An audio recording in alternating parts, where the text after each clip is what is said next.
Welcome back to the newest installment of The Ludicrous Leprechaun. Today I'm opening up a thorny topic for discussion, that of voting in Ireland. To be clear on the subject, I'm not going to advocate your vote for a specific person or party. Indeed, I will not mention any in this video.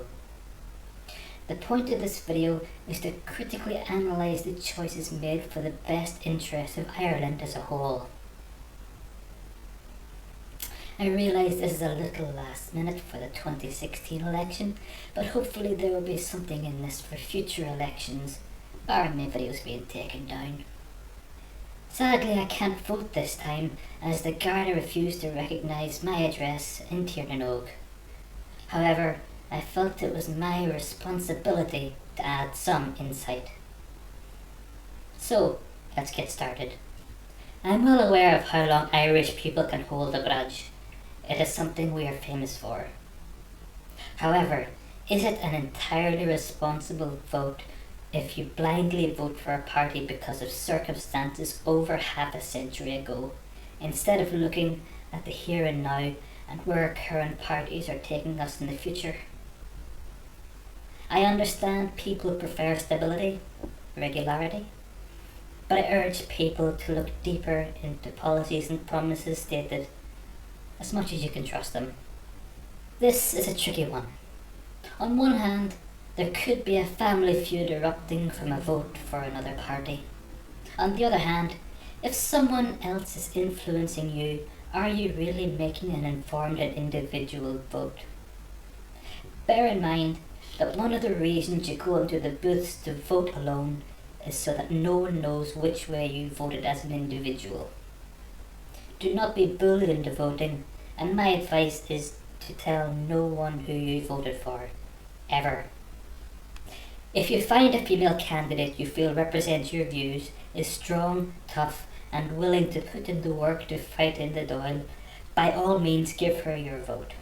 However, one thing to know here is that in 2012, a gender quota bill was passed in the Dáil, which links the state funding of political parties to a requirement that female candidates will account for 30% of their total number of electoral candidates at the next general election, with a view to increasing this to 40% in 7 years. In short, forcing parties to take in any woman they can get. Ironically, the consequence of this is that female politicians can literally now be singled out as only getting the jobs because they are women, effectively reducing female influence in the Dáil. Conversely, the male candidates will then be the best the party has to offer because a party is not willing to sacrifice a star player.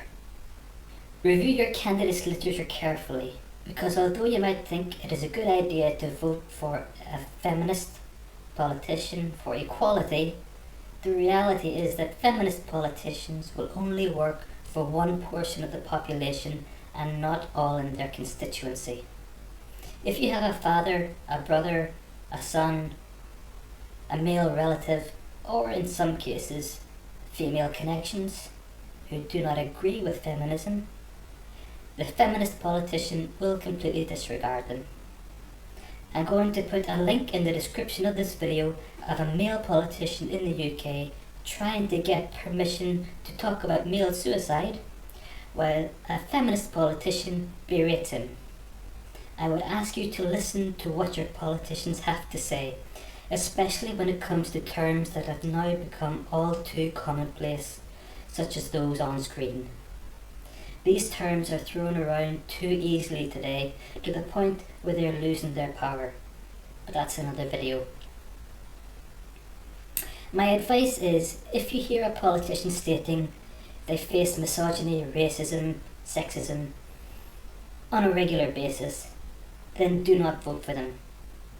The reason I make this statement is that these politicians are hiding their ineptitude and incompetence behind an excuse, and nothing is ever going to be their fault. Why did you make that decision on a bill? Oh, it was because the misogynist bullied me into it. This is an important point, and I will make it very clear. If Ireland is a racist country, why are we one of the top providers of aid and support to third world countries?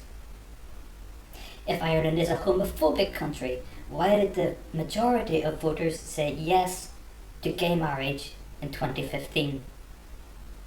If Ireland is a sexist country, how come we have had not one but 2 female presidents and currently a female deputy prime minister? I'm going to end this section here before I go into a rant. One point I would like to make is that Ireland is a great country despite the problems we currently face, but we desperately need strong leaders who will work with the people instead of against them. And bear in mind that I'm like him, just like you. I can't tell you what to do. Like everybody else, I'm searching through what I've heard. Now go out and make Ireland strong.